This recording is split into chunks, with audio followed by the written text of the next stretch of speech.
പുറപ്പാട് പുസ്തകം 6-ാം അധ്യായം. യഹോവ മോശയോട്, ഞാൻ ഫറവോനോട് ചെയ്യുന്നത് നീ ഇപ്പോൾ കാണും. ശക്തിയുള്ള കൈ കണ്ടിട്ട് അവൻ അവരെ വിട്ടയക്കും. ശക്തിയുള്ള കൈ കണ്ടിട്ട് അവൻ അവരെ തൻ്റെ ദേശത്തു നിന്ന് ഓടിച്ചു കളയും എന്ന് അരുളി ചെയ്തു. ദൈവം പിന്നെയും മോശയോട് അരുളി ചെയ്തതെന്തെന്നാൽ, ഞാൻ യഹോവയാകുന്നു. ഞാൻ അബ്രഹാമിന്, ഇസഹാക്കിനും യാക്കോബിനും സർവശക്തിയുള്ള ദൈവമായിട്ട് പ്രത്യക്ഷനായി. എന്നാൽ യഹോവ എന്ന നാമത്തിൽ ഞാൻ അവർക്ക് വെളിപ്പെട്ടില്ല.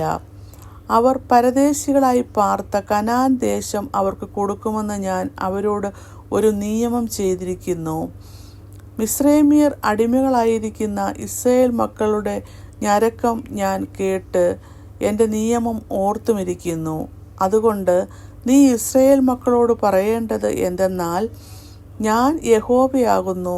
ഞാൻ നിങ്ങളെ മിസ്രൈമ്യരുടെ ഊഴിയവേലയിൽ നിന്നും ഉദ്ധരിച്ച് അവരുടെ അടിമയിൽ നിന്ന് നിങ്ങളെ വിടുവിക്കും. നീട്ടിയിരിക്കുന്ന ഭുജം കൊണ്ട് മഹാശിക്ഷാവിധികൾ കൊണ്ടും നിങ്ങളെ വീണ്ടെടുക്കും. ഞാൻ നിങ്ങളെ എനിക്ക് ജനമാക്കിക്കൊള്ളുകയും ഞാൻ നിങ്ങൾക്ക് ദൈവമായിരിക്കുകയും ചെയ്യും. മിസ്രൈമ്യരുടെ ഊഴിയവേലയിൽ നിന്ന് നിങ്ങളെ ഉദ്ധരിക്കുന്ന നിങ്ങളുടെ ദൈവമായ യഹോവ ഞാനാകുന്നു എന്ന് നിങ്ങൾ അറിയും. ഞാൻ അബ്രഹാമിനും ഇസഹാക്കിനും യാക്കോബിനും നൽകുമെന്ന് സത്യം ചെയ്ത ദേശത്തേക്ക് നിങ്ങളെ കൊണ്ടുപോയി അത് നിങ്ങൾക്ക് അവകാശമായി തരും. ഞാൻ യഹോവയാകുന്നു. മോശെ ഇങ്ങനെ തന്നെ ഇസ്രായേൽ മക്കളോട് പറഞ്ഞു. എന്നാൽ അവർ മനോവ്യസനം കൊണ്ട് കഠിനമായ അടിമവേല കൊണ്ടും മോശയുടെ വാക്കുകൾ കേട്ടില്ല. യഹോവ പിന്നെയും മോശയോട് അരുളി ചെയ്തത്, നീ ചെന്ന് മിസ്രയീം രാജാവായ ഫറവോനോട് ഇസ്രായേൽ മക്കളെ തൻ്റെ ദേശത്ത് നിന്ന് വിട്ടയപ്പാൻ പറക എന്ന് കൽപ്പിച്ചു. അതിന് മോശ, ഇസ്രായേൽ മക്കൾ എൻ്റെ വാക്ക് കേട്ടില്ല, പിന്നെ ഫറവോൻ എങ്ങനെ കേൾക്കും? ഞാൻ വാഗ്വൈഭവം ഉള്ളവനല്ലല്ലോ എന്ന് യഹോവയുടെ സന്നിധിയിൽ പറഞ്ഞു. അനന്തരം യഹോവ മോശയോടും അഹരോനോടും അരുളി ചെയ്തു, മിസ്രയീൽ മക്കളെ ഇസ്രായേൽ ദേശത്തു നിന്ന് പുറപ്പെടുവിക്കേണ്ടതിന് അവരെ ഇസ്രായേൽ മക്കളുടെ അടുക്കലേക്കും മിസ്രയീം രാജാവായ ഫറവോൻ്റെ അടുക്കലേക്കും നിയോഗിച്ചയച്ചു. അവരുടെ കുടുംബത്തലവന്മാർ ആരെന്നാൽ, ഇസ്രായേലിൻ്റെ ആദ്യജാതനായ രൂബേൻ്റെ പുത്രന്മാർ ഹാനോക്ക്, ഫല്ലു, ഹെസ്രോൻ, കർമ്മി ഇവ രൂബേലിൻ്റെ കുലങ്ങൾ.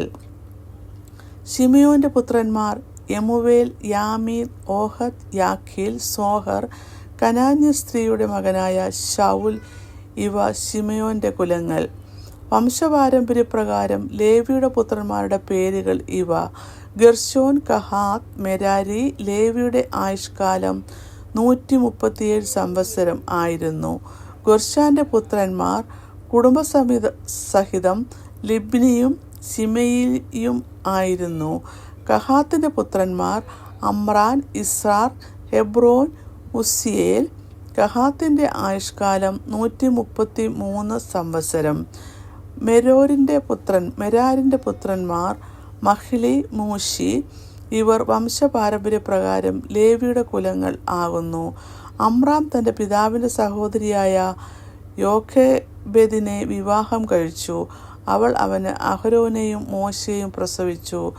അമ്രാമിൻ്റെ ആയുഷ്കാലം 137 സംവത്സരം ആയിരുന്നു.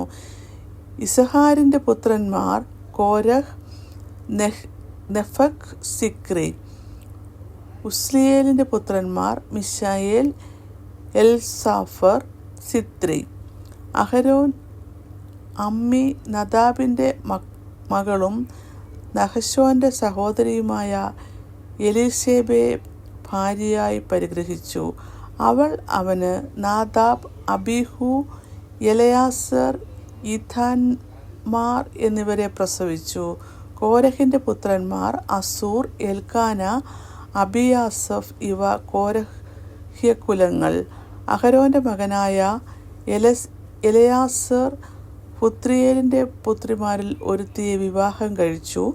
അവൾ അവന് ഫിനെഹാസിനെ പ്രസവിച്ചു. ഇവർ കുലം കുലമായി ലേവ്യ കുടുംബത്തലവന്മാർ ആകുന്നു. നിങ്ങൾ ഇസ്രായേൽ മക്കളെ ഗണം ഗണമായി മിസ്രയീം ദേശത്തു നിന്ന് പുറപ്പെടുവീൻ എന്ന് യഹോവ കൽപ്പിച്ച അഹരോനും മോശയും ഇവർ തന്നെ. ഇസ്രായേൽ മക്കളെ മിസ്രയീമിൽ നിന്നും പുറപ്പെടുവിക്കാൻ മിസ്രയീം രാജാവായ ഫറവോനോട് സംസാരിച്ചവർ ഈ മോശയും അഹരോനും തന്നെ. യഹോവ മിസ്രയീം ദേശത്ത് വെച്ച് മോശയോട് അരുളി ചെയ്ത നാളിൽ, ഞാൻ യഹോവയാകുന്നു, ഞാൻ നിന്നോട് കൽപ്പിക്കുന്നതൊക്കെയും നീ മിസ്രയീം രാജാവായ ഫറവോനോട് പറയണം എന്ന് യഹോവ മോശയോട് കൽപ്പിച്ചു. അതിനു മോശ, ഞാൻ വാഗ്വൈഭവമില്ലാത്തവൻ, ഫറവോൻ എൻ്റെ വാക്ക് എങ്ങനെ കേൾക്കുമെന്ന് യഹോവയുടെ സന്നിധിയിൽ പറഞ്ഞു. അങ്ങനെ 6-ാം അധ്യായം അവസാനിക്കുന്നു.